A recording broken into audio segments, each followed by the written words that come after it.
¿Ustedes se imaginan un hombre parado que no cogía una cuchara ni para verse la ajina y se levanta un día a las 7 de la mañana con los cables cambiados y le dice a la mujer: esto se pasa ya de castaño oscuro, hoy no vengo aquí hasta que no traiga un trabajo como Dios manda? Y se tiró a la calle y cogió Sevilla, como se suele decir en el argot taurino, de pitón a rabo. A donde quiera que había un negocio, allí entraba este hombre a pedir trabajo. Cuando lo iban a recibir, descolgaba la barba como la puerta de una casa vieja. ¿Qué quiere usted? Decía: dame usted trabajo, hombre, por favor. Y en todos sitios le decían lo mismo: mire usted, la plantilla está cubierta y nos sobra personal que no sabemos lo que hacer con ellos. Así hasta las 3:30 de la tarde, que venía más cansado que un borrico en un concierto. Y se dio de cara con una obra que estaba en la estructura metálica, que era donde le quedaba ya nada más que por pedir trabajo. Decía: Dios mío, si no me coloco aquí, ¿cuándo voy a trabajar yo? Y lo recibió el dueño personalmente y volvió a escuchar el amargor de las mismas respuestas que le habían dado en todos sitios. Mire usted, la plantilla está cubierta y nos sobra personal. Se le puso la cara, se descompuso, se puso más blanco que un japonés con diarrea. Y le dice al tío: dame usted trabajo, hombre, por favor, que estoy pasando más hambre que un monaguillo en Rusia, hombre. Hombre, no estará usted tan malamente, ¿no? ¿Cómo que no? Si en mi casa entra un gato en la cocina y coge la gripe, dame usted trabajo, hombre. Y el hombre se compadeció de él. Le dice: pues venga usted mañana, que va a ser usted mano. Mire, se quedó mirándole y dice: bueno, no le doy un beso ahora mismo porque no lo conozco de nada, pero usted le ha devuelto la sonrisa a mi casa, le ha devuelto usted la alegría. Bueno, mañana a las 8 aquí. A las 8 de la mañana echó mano, pero cuando llegó el viernes por la mañana, nerviosito, perdido, ni almorzó ni nada, porque ya no se trabaja los sábados. Y el viernes esperando que lo llevaran a la ventanilla para que le pagaran la semana. Y cuando llegó a la ventanilla le endiñaron un sobre amarillo, 20.000 pesetas de sueldo, 5.000 de destajo y 5.000 que le tocaron a los finales de los cupones. Mira, no hacía tiempo que no le entraba el retrato del rey en el bolsillo. Y se acordó de su hijo, de su arma. Un niño con 12 años que no comía caliente desde que la calle Sierpe tenía hierba. Y se fue a un supermercado, pero un supermercado de estos que hasta las moscas del escaparate pesan 300 gramos cada una, y le compró 2 kilos de garbanzos de la Bañeza. Los garbanzos de la Bañeza, cuando hierven, se ponen como huevos de madera de estos que tienen las mujeres para cogerle los puntos a las medias. Y se presenta en su casa con el cartucho debajo del brazo y le dice a la mujer: Mercedes, ¿qué pasa? Dice: ahí lleva esto. Y coge la mujer y abre el cartucho aquel. ¿Y esto para quién es? Dice: ese para mi Julio de mi corazón, que tengo ganas de verlo harto de comer un día. Si que yo 2 kilos de garbanzo para el niño. ¿Tú sabes cuando esto empiece a crecer y a subir para arriba? Nada, tengo ganas de verlo harto de comer un día y se ha terminado. Y el domingo, a las 4 de la tarde, el niño sentado en la mesa con un tapete blanco, una barra de pan, una botella de tinto y una cuchara de madera de esas antiguas, de darle vuelta a los chicharrones, que se hacía 12 baúles en los labios cada vez que se la metía. La cuchara era más vasta que una transfunción de pan rallado. Cuando aparece la madre con una olla de más espesa del 18 hasta la misma corcha. Coño, los garbanzos se salían por la válvula del vapor de la tapadera. Le quita la tapadera y la aparta el primer plato. Cogió el niño la cuchara y le duró más o menos que una paga de Navidad. El segundo, el tercero, el cuarto, hasta el quinto. Cuando llegó al quinto ya se le veía al fondo a la olla.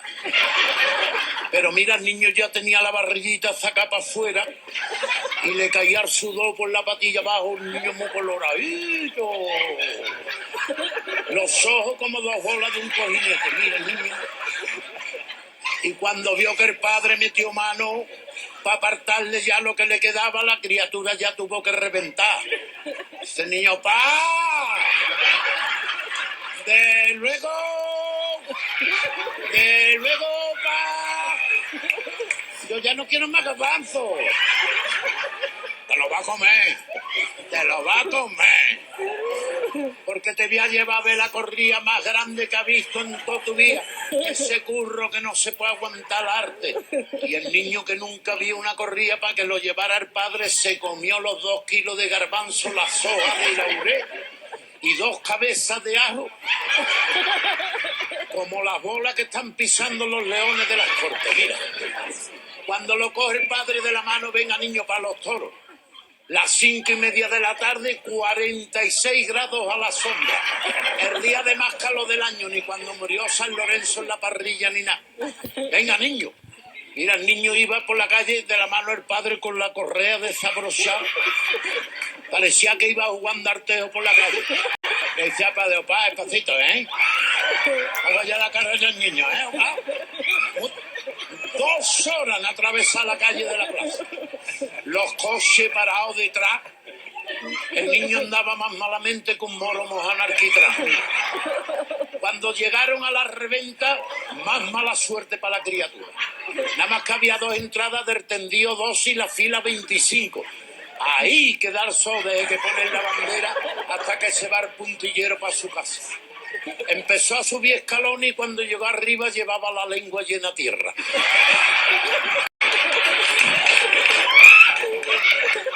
El padre que ha sido agarrado, que se gasta más o menos que los frenos un barco. Fíjate cómo será que se encontró una boina y se fue a Bilbao a vivir para aprovecharla. Y por no gastarse 20 duros en una almohadilla, allí los sentó, en el pollete de cemento, afurgarao de toda la tarde dándole el sol. A los 5 minutos, el moji del niño era el cenicero de un migro, como dice José. ¿Cómo le hervía a la criatura? 5 minutos, cuando estaban picando el primer toro. Se queda el niño mirando al padre y dice, pa, ¿qué pasa? Y dice, tengo mucha fatiga yo hoy. ¿Qué dice, niño? ¿A que tengo yo mucha fatiga? Pa. No, yo sabía que tú dabas aquí hoy la tarde. No ve que tú eres una prenda. Anda, niño, bébete un vasito de agua. ¡Agua! ¡Oh! Mira, viene uno con un cántaro de agua de pozo, más caliente que las pistolas del coyote. Se la echa al niño y el niño se hinca el agua calentona. Y fíjate, empiezan los trompos a subirle para arriba. El niño no le quería hacer al padre, lo miraba a reacción.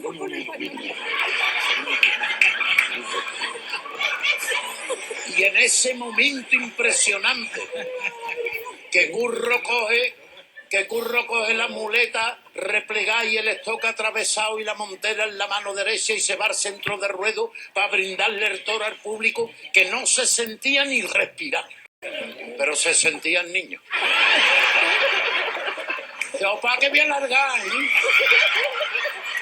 Vaya a largar aquí que va a poner de garbanzo aquí a 2 minutos. Tú sabes la que tú valías, ¿no? Tú sabes la que tú valías. Opa, que voy a largar, ¿eh? Vamos, no me digas eso, que te pego un tapaboca y echa los garbanzos por el dedo gordo del pie, fíjate. Pero mira, la criaturita ya no podía aguantar más y se le vino una arca para arriba y se descompuso como un mechero de martillo. Ya saca el niño. No vea los que estaban más para abajo, vaya el niñete. Ese garbanzo niñete. Habrá salido este niño echando tanto garbanzo. Otra vez pega al niño otra arca. Vaya, como nos va a poner traje con más lámpara que la casa de un hebreo, hombre, que no. Además que no corta el niño el grifo, ¿eh? Como empezó, continúa. Y ya toda la plaza pendiente del niño. Ya ni de curro ni de nada. Ya cada vez que pegaba un arca se levantaba toda la plaza y decía, ¿habéis visto al niño qué? No, ese garbanzo le dio puta al niño, oye. Y en un viaje de esto que pega se levanta uno. Dice, niño, a ver cuándo es hallar tocino y la morcilla.